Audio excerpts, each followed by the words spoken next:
Types of strikes. General strike. This strike usually creates political pressure on the ruling government rather than on any employer. They are organized by large coalitions of political, social, and labor organizations and may also include rallies, marches, boycotts, civil disobedience, non-payment of taxes, and other forms of direct or indirect action. Sympathy strike. Workers initiate this strike in one industry and are supported by other workers working in a separate but related sector. It is a strike by a body of workers, not because of grievances against their employer, but by endorsing and aiding another group of workers who are on strike or have been locked out. Sit-down strike. A strike in which workers show up to their workplace but refuse to work. This is also known as pen down or tool down strike.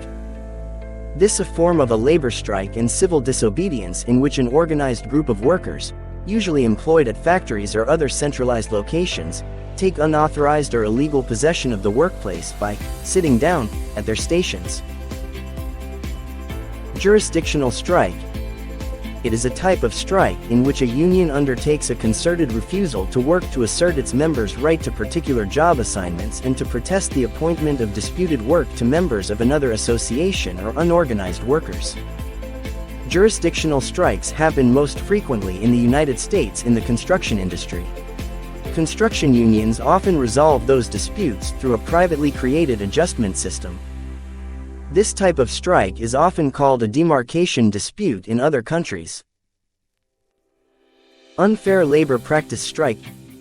An action was taken by an employer, including any or representative of an employer, that is believed to be adverse to the interest of an employee organization. Those strikers can be neither discharged nor permanently replaced.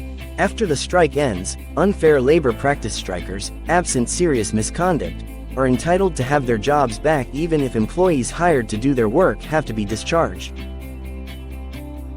Economic strike. During this strike, workers stop working to demand an increase in salaries, allowances like traveling allowance, house rent allowance, bonuses, and other facilities such as increased privilege leave and casual leave. These strikers retain their status as employees. The employer cannot discharge these strikers but can replace them. If an employer has hired legitimate permanent replacements to fill the positions that the economic striker previously held when the striker applies unconditionally to return to work, the striker is not entitled to be reinstated at that time. However, suppose the striker has not obtained regular employment substantially equivalent to their previous position. In that case, the striker can be recalled to situations for which the striker is qualified once openings in such jobs occur. Recognition strike. It is a strike organized by workers against their employer, seeking to force the employer to acknowledge the union as their collective bargaining agent.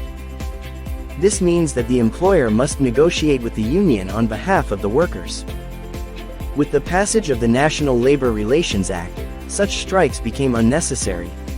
According to the Act, the employer is bound to recognize National Labor Relations Board certified unions for the bargaining process.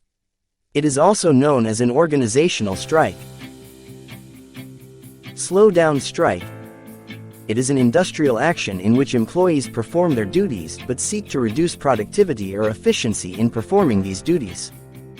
A job action involving employees working at less than average efficiency. Striking workers usually go unpaid and risk being replaced, so a slowdown is seen as a way to pressure management while avoiding these outcomes. Wildcat Strike. This is a work stoppage undertaken by employees without the consent of their respective unions.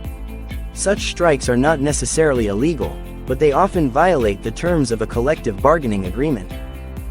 The name is based on the stereotypical characteristics of wildcats: unpredictability and uncontrollability. These terms of description are often applied by the employers, the media, and the state, not the workers themselves.